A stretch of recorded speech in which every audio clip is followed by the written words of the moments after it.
Hey everybody, intro to week 7 here, and I just wanted to have a chance to go over the reserve error quiz, just so that you can see what those answers, what I was hoping that you'd get out of it here, and then kind of give you a little bit of a preview as to what's coming up for week 7.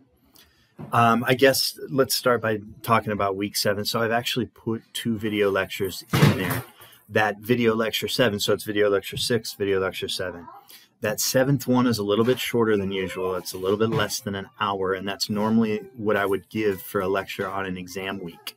So if you don't get to video lecture 7 until next week, week 8, exam week, that's fine with me. That's okay. I just thought I'd put it up there now in case people wanted to do that a little bit earlier and have a little bit of time, so that all you'd have to do in week 8 is the exam. So we've got the first video lecture 6. Watch that. And then we're going to look at a market conduct report. So we're talking about regulation and things that the state regulatory department can do. And one of the things they can do is examine an insurance company's market conduct. So they'll go through and they'll evaluate things like how many claims did you deny? Why? And we'll look at your files and we'll figure this out. And we'll just make sure you're behaving appropriately. Anyway, there's a whole lot of really interesting things. The lecture tells you when you read this report, you don't just want to start on page 1 and read it. It's confusing that way. I think in lecture, I give you a better strategy for going through the market conduct report. That'll make it make more sense. So video lecture 6, market conduct report, and then there's a quiz based on that market conduct report. And you'll want to have that open so you can refer back, just like always with the quizzes. That's pretty familiar. And then video lecture 7, if you want to do that this week instead of next, that's fine. If you want to save it till next week when we have our exam, also fine. Up to you. Just trying to maximize our flexibility there. I did say I wanted to go over the reserve error quiz. Let me do that. I've got my toddler over here being kind of loud, so I apologize for that. But we all do the best we can, and I have to do this now, and she happens to be here, so I have no way around that. Let's go ahead and go over the quiz from this last week. So let me see here. I guess I got to click that preview, not the other preview. Oh, Cosette. Hey, why don't you come here? No. Oh, she's a little monster. 1 second. Let me pause. Sorry for this. All right. I guess it's going to work better like this if I hold her. This is Cosette. Cosette, how old are you? Yeah, you're 3.5. That's right. Say hi. Yeah, look at that. Okay. So Cosette, one of the reasons to use insurance company data to examine managerial discretion is because changes to reserves have to be reported by law, and they can directly show those effects. That's true.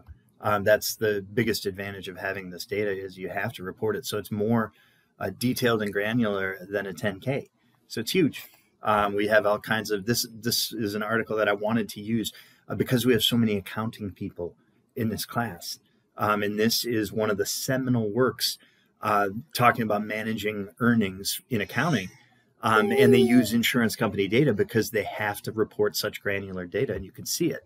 Second question is one of the reasons they might manipulate reserves is to smooth income from year to year. Remember, investors don't want to see income that goes like this. They want to see a nice smooth trend that goes upwards. I guess you have to see it like this.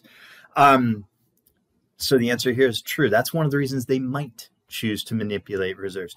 Now, the paper doesn't find evidence of that, but that was one of the justifications for checking it out.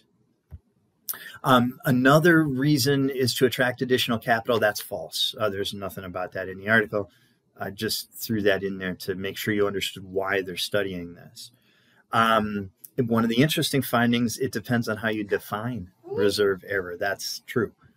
So there's 2 different definitions of reserve error. This has been argued over many, many times in insurance literature, in accounting literature. That's not terribly important for us right now. But it absolutely is true that it depends on how you're going to define it. Okay, so the first paragraph under loss reserves says we might have errors because it's hard to predict losses, and we might also have errors because of deliberate choices by management, and that's true. It's both of those, and it's hard to tease that out. That's the difficult part. Question 6, if you look at the table, you can see that after 9 years, there's about 3% of claims that are still unpaid for that particular company, so that's true. Oh, this was interesting. Table number 5. The variable public tells us whether or not it's publicly traded. It's a dummy variable, right?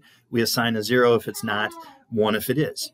So anytime you have a dummy variable, you get information from the average, from the mean, right? If we wanted to know if most of our firms are publicly traded, then that average has to be above 0.5. Boom. If it's less than 0.5, then most of the firms are not publicly traded, and that's the result we see. So this one's true. Most of the firms in the sample are not publicly traded. Paper finds that financially weak firms do more under-reserving than financially strong firms. That's true. That's one of the big findings of this particular paper. And that's the value. If you think about, okay, under-reserving, what is that?